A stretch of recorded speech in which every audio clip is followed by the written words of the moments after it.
Ассалаумағалейкум, армысыздар, арнамыздың құрметті көрермендері. Бүгінгі бейне блогымыз Қазақстан Республикасының мемлекеттік туының, яғни көк байрағымыздың авторы Шәкен Ниязбеков жайлы және осы кісінің құрметіне арнап соғылған ту тұғыр ескерткіші жайлы болмақ. Сонымен қатар, осы бейне блогымыздан Шәкен Ниязбеков есімі берілген бұрынғы 5 жылдық ауылы жайында білетін боласыздар. Осы мақсатта Жамбыл облысы Жамбыл ауданында орналасқан Шәкен Ниязбеков ауылына барып, ескерткіш ту тұғырды көріп, ауылдас әрі туысы болып келетін жандармен жолығып сұхбаттасу үшін біз жолға шыққан болатынбыз. Ендеше бүгінгі видео блогымызды тамашалап, соңына дейін көріп, арнамызға тіркеліп, қолдау көрсетіп, лайк басып, басқа әлеуметтік желілерде сілтемесімен бөлісе жүріңіздер. Шәкен Ниязбеков ағамыз 12 қазан 1938 жылы Жамбыл облысында дүниеге келген. Дулаттың жанысынан тараған Жамбай руынан, анасы жағынан Кеңестер одағының батыры, даңқты қолбасшы, қазақтың бір туар ұлы Бауыржан Момышұлының туысы болып келеді екен, яғни нағашы болып келген. Шәкен ағамыз орта мектепті бітірген соң Ленинград, қазіргі Санкт-Петербург қаласындағы атақты Мухинкаға, яғни Вера Игнатьевна Мухина атындағы жоғары көркем өнеркәсіптік училищесіне оқуға түседі. Студент кезінде Шәкен ағамыз Эрмитаж, Исаак соборы және Петродворецті қалпына келтіру жұмыстарына қатысқан. Қазақ халқының атақты суретші ұлы Әбілхан Қастеевті Шәкен ағамыз өзінің ең басты ұстазы деп санаған екен.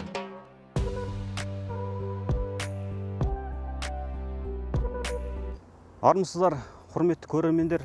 Міне бүгін біз Шәкен Ниязбеков ауылында орналасқан атақты мемлекеттік туымыздың авторының ескерткішіне кеп тұрмыз. Міне алдарыңызда тұрған осы ескерткіш. Ассалаумағалейкум, рахматулла баракат.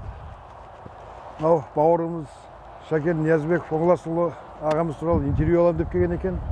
Менің есімім Жанділда Сыздық Мұсаұлы. Осы 5 жыл Шәкен Ниязбеков ауылы тұрғынымын. Шаруашылық басшысымын. Шәкен Ниязбеков деген көкеміз бұл кісі еңбегі сіңген елге. Өзі Ленинградта оқу бітірген. ГАЗ-24 Волганың дизайнының авторы. Өзіміздің байрағымыз, қазақ еліміздің туымыздың авторы. Бұл кісінің еңбегі өте көп. Мен білетінім, президенттің тапсырмасымен шың бар хан таңыры деген, соның портретін саған. Еңбектері өте көп, өзіні жеке танушы ем өкісіні. Иман саламат болсын. 2014-те ма, 2015-те қайтыс болды. Сол жерлер Қастеев музейінен шығарып салдық сапарға. Өте керемет. Кезінде Верховный Советтің депутаты болған кісі. Еңбегі сіңген халыққа. Біздің туды дүние жүзінде ең жақсы тудың бірі деп саналады екен біздің туымыз, байрағымыз. Соның авторы. Керемет кісі, Тастөбе деген ауыл бар, сол жақтың тумасы негізінде. Руы Жамбай жаныстан тараған кісі. Сол көп еңбек еткен, үйінде талай болған біз о кісінің. Ауыр шыққан кезде деме берген біз. Әңгімесі өте жарасымды, керемет кісі. Бір күні үйіне барған кезде мазасы жоқ, уже сөйлемейді. Соның барында костюмді қалтасында депутаттың несі бар еді, төсбелгісі. Соны қадап кеп, аға, сіздің еңбегіңіз омырауыңызда жүр деп қуанып, батасын беріп. Бір қызық әңгімесі бар. Хан тәңірін салғаннан кейін президент қабылдамақшы болады. Соны достарым бәрі айтты, о, сіз барыңыз, сіз енді қандай еңбек атқардыңыз. Ол кісі сізді шақырып отыр, марапаттайды, не сұрасаңыз да қайтармайды көңіліңізді деп. Соны барған Нұрсұлтан Әбішұлы Назарбаев. Шәкен, рахмет еңбегіңізге. Керемет дүние керемет жұмыс болған екен. Енді қалауыңызды айтыңыз десе, айналайын, үйде телевизор бұзылып қалған екен деп айтқан екен. Өте сондай өте қарапайым кісі еді.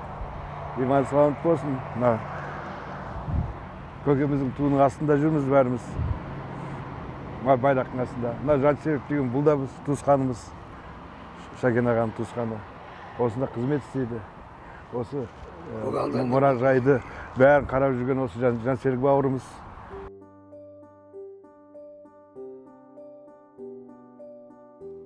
Шәкен Ниязбеков ағамыз көптеген конкурстарға қатысып, сан мәрте жүлделі орындар алып, жеңімпаз атанған.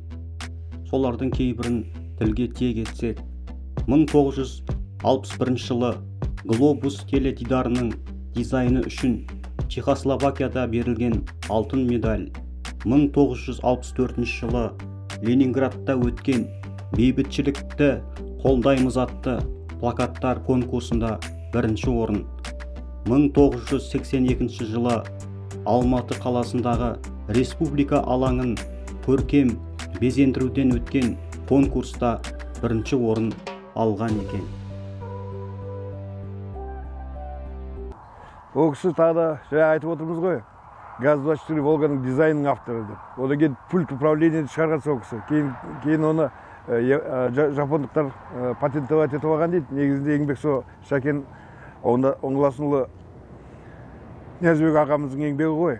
Тудың авторы деп айтып жатырмыз. Еңбектері өте көп дедім ғой, өте көп. Үйінде болған қанша шығарма, қанша еңбегі бар, қанша өзі Союз художниктердің президенті болған Қазақстан. Үйінде талай кездескенбіз. Керемет кісі, қарапайым кісі. Дато қарапайымдығын айтып отырмын ғой. Сондай кісі болған. 76 жасында дүние салды. 76 жасында. Ел бұл, жұрт бұл, әтейтіне Құдас Бектастың 4 баласы 85 жылдығында олады деп айтсаңыз. Мынау флагшток, сол кісінің атынан осы 2 жыл болды деймін осы флагштокқа. Осы елді мекеннің атына осы 5 жылдық ауыл еді бұрын. Қазір Шәкен Ниязбеков ауылы болып осы елді мекеннің аты сол кісінің атымен аталып жатыр. Аталды. Сол не дейміз, ол кісінің енді өте қарапайым кісі болған, еңбегі өте көп, сіңген еңбегі халқымызға. Сол иман саламат болсын дейміз.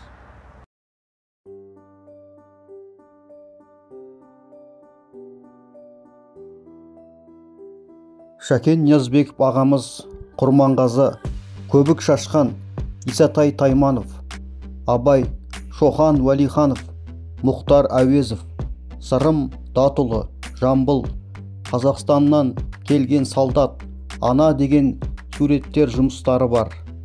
Оның жетістіктеріне сондай-ақ Бауыржан Момышұлының зиратына қойылған құлпытас пен Алматы қаласының елтаңбасын да жатқызуға болады.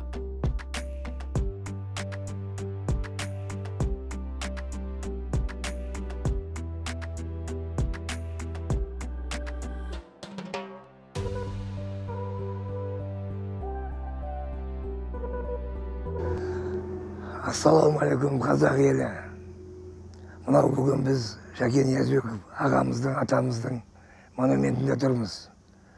Соған мынау жігіттер келіп, ауданнан облыс көлеміндегі жігіттер келіп суретке түсіріп жатыр. Не дейміз, мынау біздің туып өскен еліміз, Шәкен ағамыздың, атамыздың да туып өскен жері. Атамыздың аналары, әкелері тура осы жерде жатыр. Мынау Маржантөбе деген жерде. Енді не дейміз, қазақ айтады, туған жерге туыңды тіктеп. Шәкен ағамыз 76 жасында дүниеден қайтты, озды. Сол кісінің жаңағы бұл сайысқа 1500 адам сайысқа түсіп, Шәкен ағамыздың сызған туы өтеді, мемлекеттік ту болып тағайындалды. Міне сол тудың астына Шәкен ағамызға аудан көлемінде мынандай монумент жасап, 32 метр биіктігі ту тігілді. Қазақтың туы, көк аспаннан кейінгі қазақтың туы желбірей берсін. Қазақстаным әрқашанда дін аман болайық. Халыққа тыныштық, бейбітшілік тілейміз. Осы Жамбыл ауылдық округінің қарамағында қызметкер болып еңбек жасап жатырмыз. Бұл тудың ашылғаны 2021 жылы қаңтар айында облыс көлемінде ашылды. Міне ашылғанына биыл 3 жыл болды. Осы жерде қызмет істеп жатырмын. Осы тудың тал-дарағына, шарбағына қарап, еңбегімізді аямай еңбек жатқан жағдайымыз бар. Не дейміз, халыққа бейбітшілік, ынтымақ. Қазақ айтады екен, қайда барамыз деп, ынтымаққа, бейбітшілікке, жақсылыққа, қуанышқа барайық. Әрқашан қуанышта аман болайық. Ұлдарымыз, қыздарымыз иманды болсын, дендері сау болсын, немерелеріміз өсе берсін. Туымыз әрқашанда желбірей берсін. Аумин.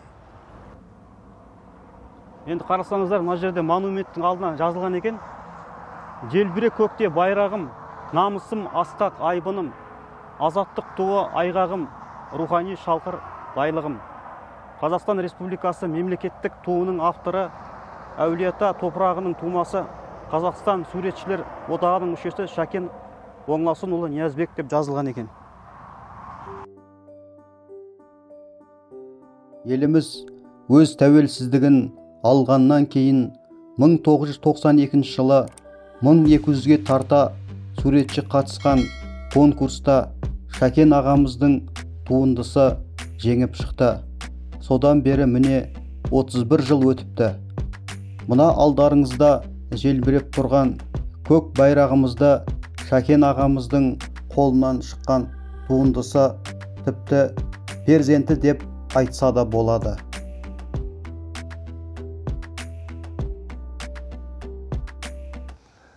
Мынау соғылған монумент, обелиск дейді ғой енді орысшасы.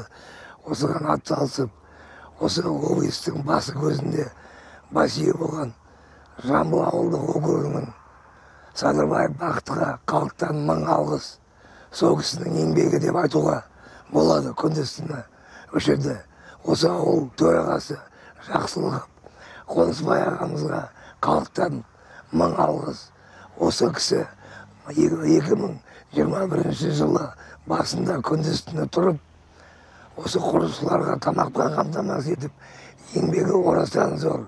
Сол кісіге халықтың атынан мың алғыс. Әкім бол дейді, халқыңа жақын бол дейді. Садырбаев Бақытқа мың алғыс. Көсегесі көрсін. Басқа не деймін, халқымыз тыныш болсын, деніміз сау болсын, ауыз біршілік, иманды болайық. Әрқашанда жақсылықтан жақсылыққа кенеле берейік. Көк туымыз көк аспанның астында желбірей берсін. Мәңгілік келешек ұрпаққа із қалсын. Монументтің артында осы жобаның авторларының ат жөн жазылған екен. Пірімқұлов Сейділда Мақашұлы, Қонысбаев Жомарт Сатпайұлы деген осы кісілер осы жобаның авторы болған екен.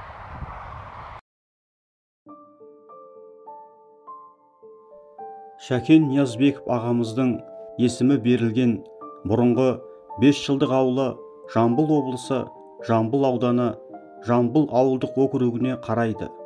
2009 жылғы жүргізілген санақ бойынша аталған ауылда шамамен 1300-ден астам адам тұрады екен.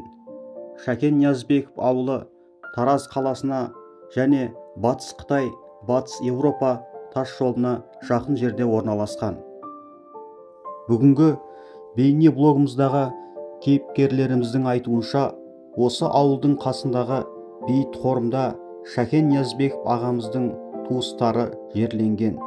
Шәкен ағамыз атақты Төле бидей қара қылды қақ жарған Дулаттың Жаныс руынан, оның ішінде Жанбай руынан екенін ауылдас туыстары мақтанышпен айтады.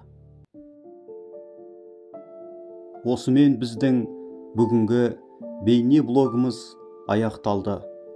Құрметті көрермендер, арнамызға жазылып, қолдау көрсетіп, лайк басып, жылы пікір жазып, арнамыздың сілтемесімен басқа әлеуметтік желілерде бөлісе жүріңіздер. Біз сіздермен қоштаспаймыз. Тек Келесі кездескенше Алла амандығын берсін дейміз.